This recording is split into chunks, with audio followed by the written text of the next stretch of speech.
பல பேர் ஷாக் ஆகுறாங்க. என்ன சொல்கிறீங்க, இன்னுமே வந்து பாகியலட்சுமி சீரியல் முடியலங்கிறீங்களா? முடியலன்னா எப்படி? அப்போ என்ன நடக்க போகுது இந்த கதையில்? ஏன்னா வந்து எல்லா விஷயங்களும் நடந்தாச்சு.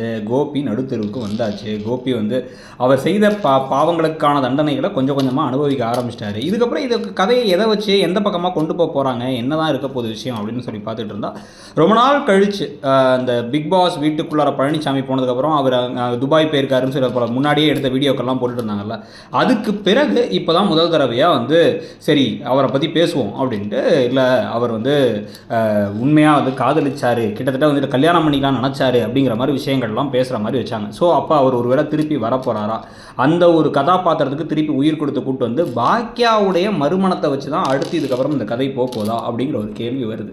இன்னொரு பக்கம் நடுவிலே வந்து இது சாமிக்கு முன்னாடி சத்தியம் பண்ணுற மாதிரி வந்து தாத்தாவுடைய உருவப்படத்துக்கு முன்னாடி சத்தியம் பண்ணியிருந்தாங்க பாட்டி. என்ன நடந்தாலும் ஈஸ்வரி என்ன நடந்தாலும் சரி, நான் வந்து திருப்பி இந்த குடும்பத்தை பழையபடி கொண்டு வந்துடுவேன், பாக்கியாவை டோர்மேட் ஆக்கிடுவேன், பாக்கியாவை வந்து எல்லா நேரமும் பிளாக் காஃபி வேணுமாங்க அப்படின்னு கேட்க வைக்கிற மாதிரி ஆக்கிடுவேன், அதனால் வந்து கோபி கூட சேர்த்து வச்சிருவேன் அப்படின்லாம் பேசிக்கிட்டு இருந்தாங்கல்ல, அது என்ன நடக்க போகுதுங்கிறது ஒரு பக்கம்.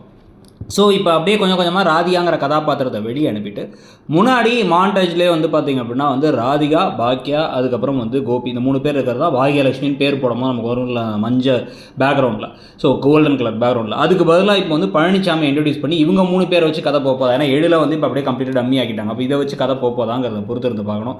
இப்போ ஆல்ரெடி பிள்ளைங்களாம் அது வீட்டுக்கு போயிடுச்சு அப்படிங்கும்போது பாக்கியா அதுக்கப்புறம் மறுமணம் பண்ணுறது. ஹிந்தியில் வந்து பார்த்திங்கன்னா ஒரு குழந்தையை தத்தெடுத்துருவாங்கன்னு நினைக்கிறேன்.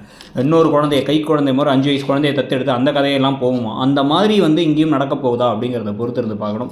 சீசன் 2 மாதிரி சீசன் 2வாக இல்லாமல் ஆனால் அந்த கதையை இன்னும் ப்ரொலாங் பண்ணி எடுத்து போகலாம். எப்படி டிஆர்பி பெருசாலாம் வேலை இல்லை ஆனால் எடுத்து போயிடலான்னு முடிவு பண்ணாங்கன்னா அது உங்களுக்கு ஓகேவா?